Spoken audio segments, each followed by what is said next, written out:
Hello, everybody. Welcome to the Awaken Woman podcast. So grateful to have you here. My name is Claire Burt. I am the confidence and identity coach here at Inspired Lifestyles, and you are listening to the Awaken Woman podcast, a podcast for busy mums to really listen in and feel like they are connected, that they are seen and they are heard, and that the experiences and struggles that they feel they are going through are not just theirs on their own.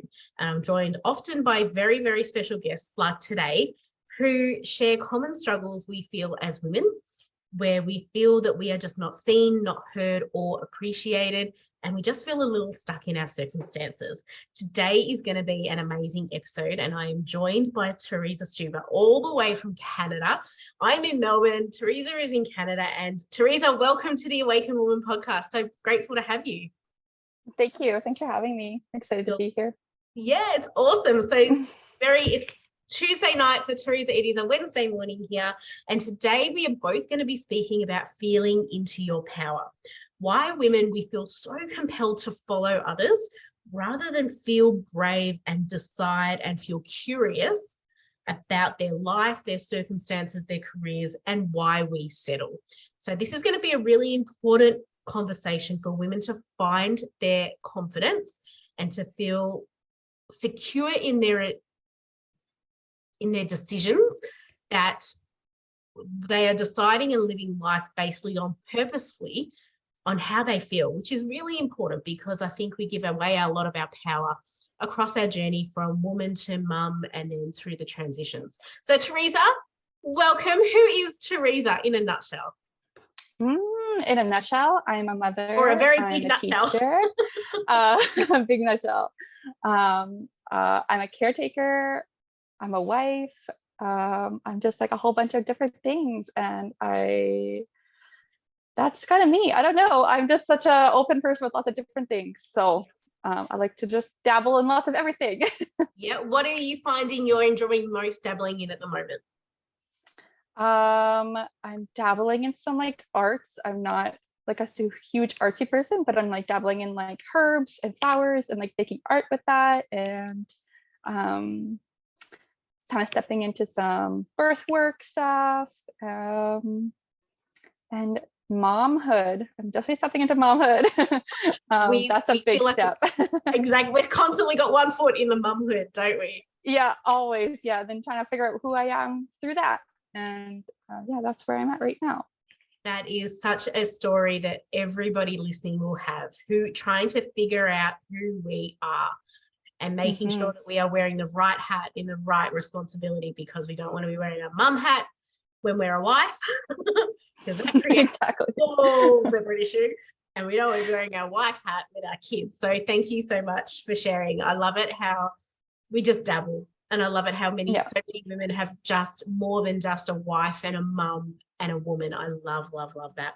So Teresa, talk to me a little bit about feeling into your power. When we were chatting outside of this recording, feeling into your power was something that came up a lot, and I read through your notes and your story, and I just love how you have bravely decided and followed a journey that you did just for you because it felt good so many times. Are you able to expand on that and tell me why it was so important for you to forge your own way in this?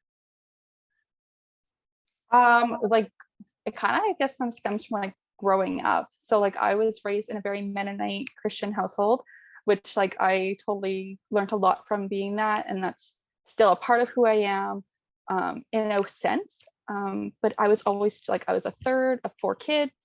I was kind of told to just follow along. You need to do what you're told. Like, this is the way that we live our lives. Don't question, and just keep going on, and, you know, obey everything around you. Obey your God, obey your parents, obey the government, obey this, obey that, obey your teachers. Like, you just have to. And so there was no flexibility of who am I and what feels right for me. So I think that's kind of where I worked through as a child, like, and a teen and an adult that I'm still figuring out now to this day, is like, who am I and where's my power and what feels right for me. And so then I kind of stepped into some like Kundalini yoga a few years ago. It just kept popping up to me.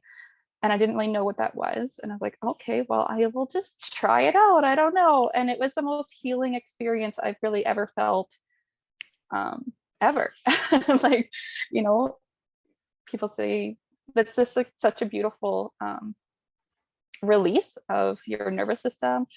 And that just like really felt good. And I was like, oh, that's a yes, like that feels right for me. And then kind of over the last 2 years here, it's been really become like doing some more kundalini yoga here and there, and like following, like really like closing my eyes and like going inward into myself and like, okay, what actually feels good? And then learning to say no when it doesn't feel good. That's the biggest struggle for me, because I feel like there's so much pressure of like, I have to do this, I have to do that, and I just have to, right? So Absolutely. For me, it's just kind of closing my eyes and being present in that moment of what my body's telling me. Does that make sense? Yeah, absolutely. And I think Okay. there are so many women that are going to understand, whether you are firstborn, lastborn, middle child, following the rules and doing the right thing is something that we often feel pressure to, and that will go hand in hand with getting the good girl. So chasing the gold star, chasing that recognition, especially as a people pleaser from my corporate background. That's what propelled me from entry level to leadership. Just playing the good girl, doing what everyone else wanted me to do, make sure I got the 5 stars that week. Didn't matter if I didn't sleep, didn't see my kids, I got the 5 stars. And that is where you take, it may be a corporate work environment, but women are still doing it in every single part. And finding yourself.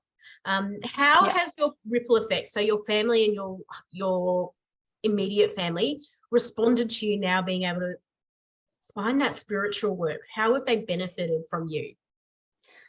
How have they benefited? I don't, honestly, it's a weird situation with that. They don't know what to take from me, from like what I'm doing. And like, I obviously still have a faith in certain things, and I don't, and finding that spiritual work is so different for every person, right? It can be easy, it can be more in depth, it can be just surface level. It's a different, I think they're learning a lot. Like, I just, because now I'm posting things, like I was like off all social media for a long time. I was like, I don't need to, like my daughter's pregnancy, I was pregnant with her. And I was just like, no, I don't need to be part of this stuff. And then all that other stuff happened with the world shutting down. Do you find that you're more present and you're more calm because you do things a little different? Do you feel that you are braver in your decision making because you've lived the life of obeying and playing the game and living the rules? Do you feel that you are now so much more confident in your decision making as a mom and as a wife in everything that you do, to do things differently? In mostly everything, I for sure am. Yeah, for sure. Like, my daughter was a breech baby that I had in the hospital system, which is like, if you know anything about breech, it's like the worst thing. Like, they just fear it so hard. So like that really, I think, started really pushing myself to step out of my comfort zone and really focus on what was a yes for me. And I knew my body, I knew I could do it. I knew I've understood breech for a long time. My sister was a breech baby, my mom, etc. Like, so I knew, and that was kind of like a starting point for a lot of things to escalate to where I am now. And because I had to fight the system, I had to fight it, right? So it was like, this is a hard no, like a C-section for my breech baby, for my body, for my choices. Other people are different, but for me, it was a hard no. I think that was a ripple effect that really got me to where I am today. And that was like a huge nervous system shock, not just birth, but like that whole thing of like fight or flight mode. And so now today, like it's a lot calmer. And I've like had to learn how to stop that nervous system fight or flight mode. I think sometimes we're all just in that mode all the time. Without even realizing it. Like, it's a good thing to have, but it's not good to have 24/7. And so, so like learning how to regulate that nervous system, creates that calm, creates a whole different parenting aspect, and parenting and being a wife, and that ripple effect from there too, right? So I think that has a huge effect on me being who I am now, that calmness. Yeah, absolutely. And having the confidence, and what I mentioned to a lot of the people that I speak to, comes from knowing exactly who you are, not because you know where you're going, but knowing where you don't want to be. Knowing what trigger points in your past got you at that, scraping the bottom of the barrel going, I don't think I can do this anymore. Here's my baseline.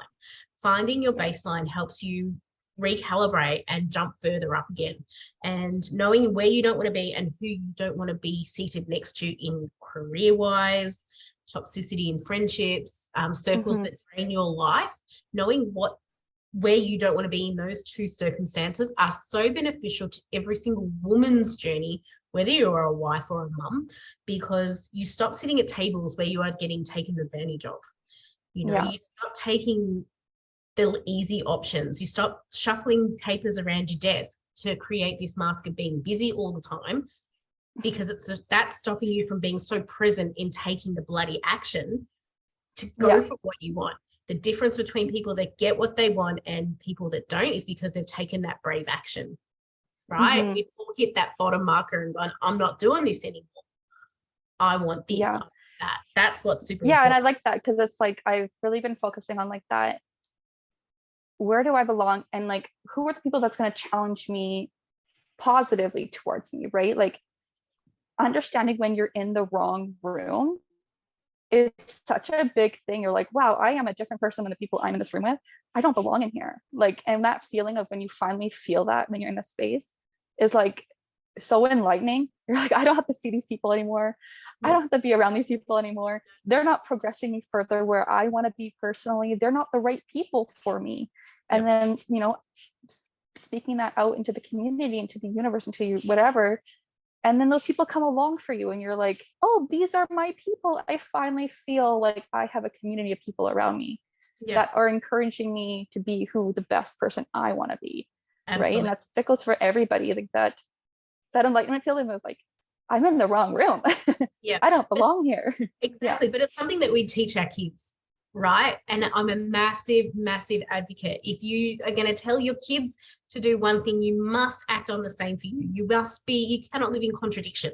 You cannot say to your kids, don't play with those kids. They're not good for you. They're treating you bad. And then sit in a certain situation where you're essentially getting picked on, you're essentially getting talked about, and say that's okay. Because kids are going to notice you. You cannot be a walking contradiction, especially if you are promoting to your kids, this is how you should be treated, because we are dictating to everybody around us how we want to be loved and spoken to. Every single person. And the minute you renege on that deal of what you set your standard at, you are teaching people that it's okay to treat me like crap. It's okay to go back on something and say, sorry, it didn't matter, because you do matter. But it's such a strong emotional moment in your life that I think I've only had in the last, 12 months. I'm 40, so it's taken me this bloody long to get there. But now I know how I want to be treated, and I'm not going to settle to sit at the wrong table anymore. I'm not going to sit and listen to someone's uneducated view of what I want to do in my life. You don't live the life I have. You don't actually live the life I want. So why am I investing energy with you? Why am I investing that time with you? Yeah, exactly. It's just a waste of my time. Yeah. I think one thing, going back to that family benefiting, I have a note here. It's like, I removed those toxic people from my life. Like, a lot of things happened and it was like, oh, these people are not good for me. Like, they're not pushing me further in my life. They're just holding me. And then like the worst part is when you start removing them. It's like, not sorry, saying you just kind of walk away from them.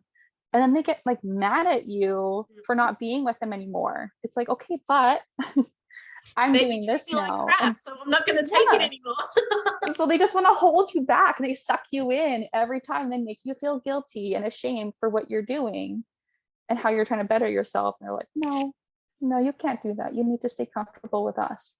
Yeah. I don't want to be comfortable. They benefit from your misery. They benefit from your crappy state of mind. They're actually going to have to turn around and go, oh, wow, I kind of want what she has. I kind of want what she's doing.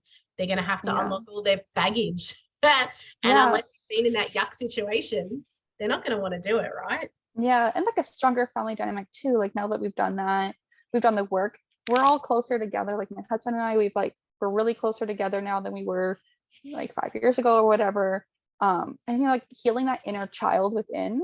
Like there's so many times now that I'm like, oh, this is triggering for me, but in a positive way of like, this is healing me.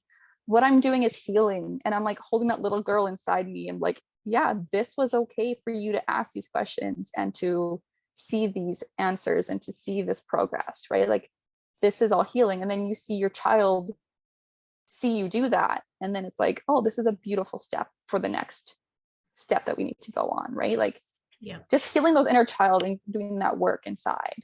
Yeah. And it's without raising even really realizing you're doing it. No, exactly. And it's raising emotionally intelligent kids. That is really important. I'm a mum of boys. So for me, it's important for me. I want my young men to go out in the world and understand when people feel sad and understand that they can say what they want without feeling like they're not allowed to be sad, that they're not allowed to have a bad day. They are. My kids are more than happy to have a bad day. You just don't get to stomp around the house. Yeah. And do it. Or throw toys or do this or that. Yeah. This is how you have a bad day, but this is within the boundary of having a bad day. Like if I started throwing all my stuff around the house, it's important because then they regulate their emotions, and it's getting taught at school as well. You know, emotional intelligence is really important. So, you know, it makes it easier to have those real-time conversations with our kids. It makes it easier to see the progress, one, of the work we do in personal development. We can see how we're growing as a woman and as a mum.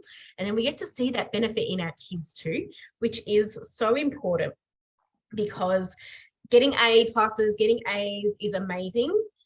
But raising a child who is emotionally intelligent and strong and wise, to me, is so much more important than having a straight A student, right? I mean, what is that straight A going to do for the rest of their lives? Like, it's like, you know, they're holding themselves to a letter on a piece of paper. Yep. You know, that's not reality.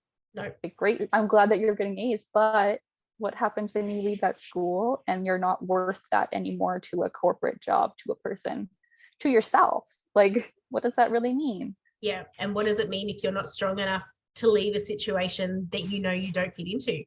Leave a friendship group that you know isn't good for you. It means nothing.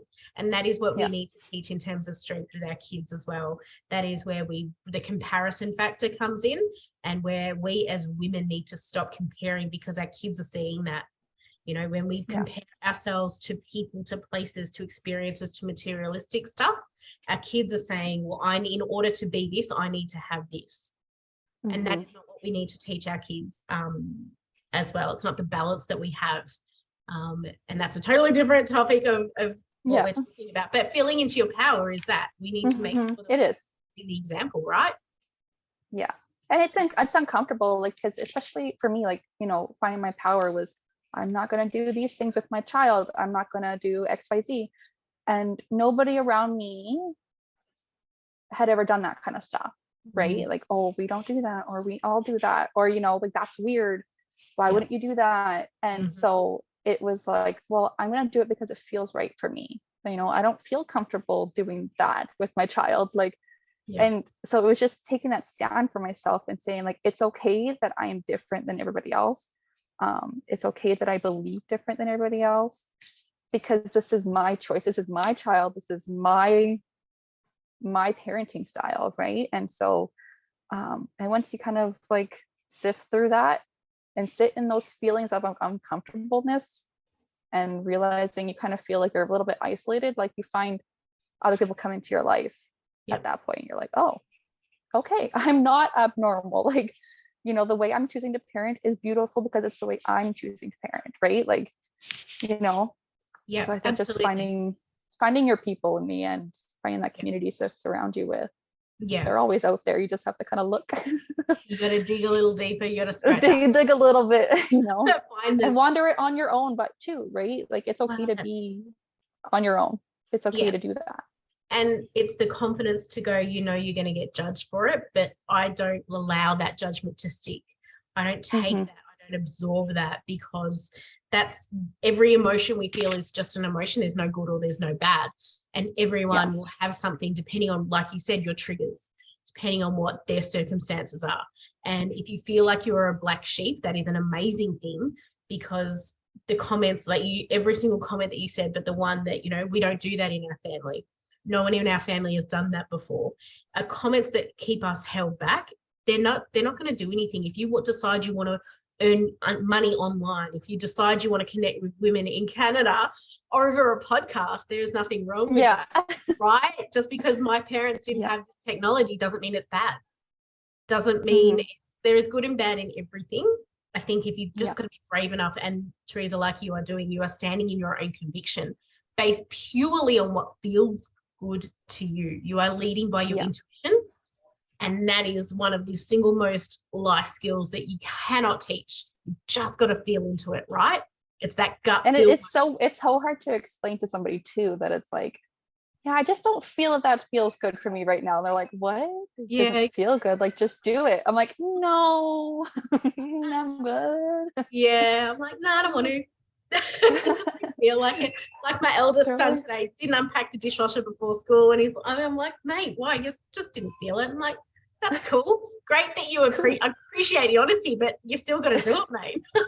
Yeah, exactly. You're telling me you didn't feel like doing it, but I don't want to cook your dinner. I don't want to wash your clothes every day, mate. As well. I'm not gonna do it. I just don't feel like it today. Today, mate. Here's a pot and a spoon. Survivor on TV. Yeah, that's your life for the next day. Guess what? Yeah. I think sometimes the power that we affect, like the confidence that kind of comes from us, it's kind of like that story that we tell ourselves, like, oh, I'm going to be judged by every other woman if I choose not to do this for my child, like, or if I let my child scream it out for 5 minutes in the grocery store, everybody's watching me, they're judging me as a mom. Like, no, nobody cares. Guess what? And if they do, it's not their business. Like, your child is emotionally regulating, it's okay. Yeah, they're just relieved it's not their kid today, because it was probably their kid yesterday. Yeah. Exactly. And I'm like, don't tell yourself those stories, because that's where a lot of that like confidence like that we give away, and the power that we give away, is because we tell ourselves these stories that how everybody else is judging us. I'm like, yeah, maybe they are, but guess what? It doesn't affect you. It doesn't affect your life. Doesn't affect how you continue to live your life. Like, don't tell yourself those stories, because they're not gonna help you. No, and even if you do hear it, awesome. Yeah. Clearly, these people who are saying these things need to find something better to do. Because I've always said that. It sounds so silly, but if you're really that concerned about what I'm doing in my life, mate, I am probably one of the most boring people you'll ever meet. Please go find something else to do. Yeah. And I'm like, if people do try at the grocery store, then you just speak up and say, well, why don't you come deal with it then? You want to parent my child? Come over here and do that for me. Thank you. Take it. I don't know. I'm just kind of that outspoken person that like, I'll tell you how it is if you're going to make a comment like that to me as a mom. Like, but you don't know our day. You don't know our life. You don't know our child. No. This is just how we do it. Exactly. And if it works and it doesn't work, it's not like these people have never had a bad day in their life. You know? Exactly. Pretty people get in the car after the grocery store and are probably losing their minds within the safe confines of their 4 doors. We just let it out in natural public. Free range, darling. Exactly. Let everybody see. If we one go down, we all go down. As well. For sure. Oh my goodness. So as we close up, because we've been chatting and I've really loved it, let's talk on confidence, because I know you've just mentioned that. How can women gain more confidence in managing the roles? We said before at the start of this podcast, we're wives, we're women, we're mothers, we're sisters, daughters, etc. We need to play the right role for the right relationship. And it comes from being in confidence, and it comes from having an open communication. Would you say that that's the basis of managing the roles that you have? Yeah, for sure. Yeah, I think that's kind of the basis of it. I think I didn't really realize my roles as a woman growing up. I never had value in a lot of like motherhood. Being a stay-at-home mom, didn't value that. Being a working stay-at-home mom right now that I am, didn't want to do that. You know, I didn't have that. I grew up with a very masculine energy around me. And so I think it was out of the house, it was providing, it was this, is that, you know, like a lot of masculine roles. And I think a lot of what I've been doing lately is just tapping into that feminine role. And what is that? What does that look like? What are those roles? And that those roles are not just there as like societal norm.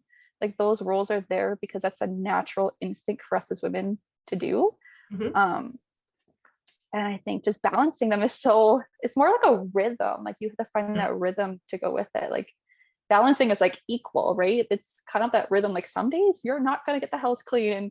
Some days it's you're just going to be peanut butter and jam sandwiches for supper. Like every day is so different, right? Like some days it's a 3-course meal. Equal. Yeah, some days it's a 3-course meal. Sometimes it's 2-minute noodles. Exactly. Yeah, and it's and sometimes I feel like balancing is like that equal. You need to balance it like this, and it's not. It's just that give and flow, and you know, that rhythm with flowing with your kids, flowing with your family, doing what you need to do that day, right? And sometimes it's just bare minimum that you can get through. It's just like basic needs are met. Other days we're like, woohoo, party. Yeah, exactly. And it comes down to that communication. Yeah, absolutely. And it comes to the masculine energy as well, which you've touched on. The masculine energy is always going to ask you to be doing more, to be productive, to find efficiencies, to tick the list. And that is what is going to drive your guilt as a mum and as a wife if you have the days where you don't feel it. Monday afternoon, I didn't feel like doing dinner. Luckily, Claire at 1 p.m. had decided to cook sauce for pasta so that the boys could boil pasta and make it right. 1 p.m. Claire was a hero. 7 p.m. Claire, she was on the couch, man, tapping out because mum's done dull. Right? Exactly. That's okay. But the masculine me was feeling guilty because I should have been cooking and providing and nurturing, where the feminine me is telling me I'd push my body to the limit, right? And she needed to rest. And that is what is really, really important in any of the circumstances. When you mentioned feminine energy, just before we close, what does you in your ultimate feminine energy as a wife and a mum, what does that look like for you? For me, it's not working corporate jobs. Coming out of that, it's being home with my children. Right now I'm a stay-at-home working mom, so I am working at home. But it's, you know, being that wife. It's, you know, when my body is cycling, I'm with the cycles. I'm figuring out how to rest my body, how to like give everything it has. And it's being that partner with my husband, letting him take the roles of that masculine energy and putting that on him and communicating like, you need to be that masculine. And he is. You know, but he also has that feminine energy because we all have both, right? So and it's communicating to him what that is. So for me, it's figuring it out, and it's taking a step back and letting him figure that out too. You know, and it's just those things. And it's the confidence in the communication and yourself as a woman, that to allow someone to take care of you, which is going to be a podcast for next week, is allowing someone to take care of you is not a sign of weakness. Allowing someone to take care of you recharges all of your batteries. And that is something we don't do as wives and women because we don't want to feel spoken for. And unworthy of that, right? Like you don't feel worthy of being cared for because we have to care for everybody else. And it's just also like, I think for me, it's also gathering with other women. I think we isolate ourselves so much in the society that women are not made to isolate. Women are made to gather. Women are made to be a part of community. And that is a huge feminine energy for me that I'm like, I need to be a part of that. And, you know, after this miscarriage that I just had, that was like the one thing on my heart that I needed was my husband's like, I don't know how to support you. I said, because I need women. I need to find that community. And I've never had that before. I've never needed to seek women. So for me, that's like a big energy of feminine energy, is being a part of a community of women. And someone just to hold space for you without speaking. You don't need to be fixed. You just need to be surrounded by someone who's just going to sit there. Maybe it's in silence for half an hour. You don't need to be fixed. You know, we can fix ourselves. We just need to be around someone who gets where we may be feeling crappy at that point in time and understands that what your body is going through at that particular moment, you know, and that life stage and the tragedy and the loss that you were feeling. People can somewhat understand, but if you can sit with someone in silence and feel that they understand you, feel that they get you, is something that is so much more powerful than a word. Absolutely. That community, if you can find that safe space to allow that wall to come down, your emotion will release, whether it's in an outburst, soul crying, yelling, whatever you need to do, will allow faster that emotion to come out and be released so that it is not stored inside your body. And it doesn't come out at the wrong time.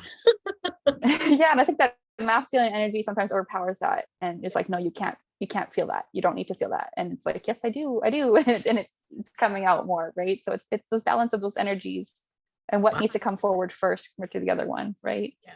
And it's what have we experienced in our lives that we don't want to do again. You know, we are so in tune with ourselves. We may know that we need quiet and to cry, whereas women before us in our lineage may not have seen that as a weakness. So outburst in different ways.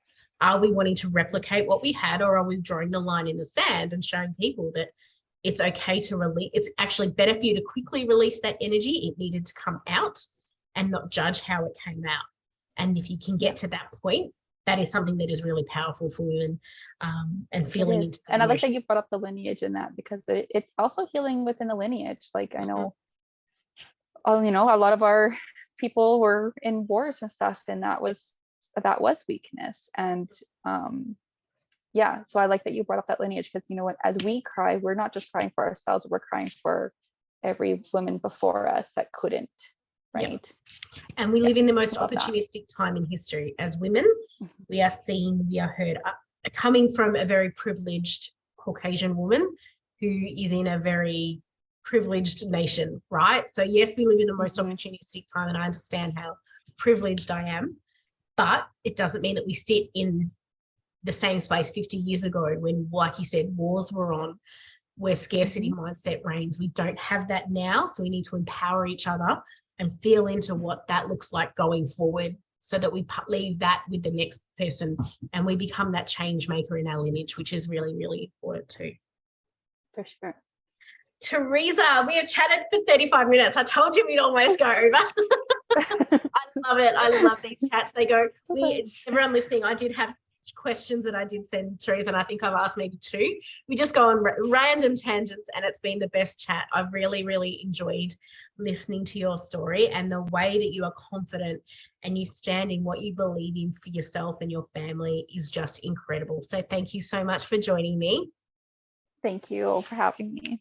Oh, you're most welcome, everybody. I hope you took some great gold nuggets listening in this, and a lot of confidence of how we can really stand in our power and make decisions that are right for us based on feelings and emotions.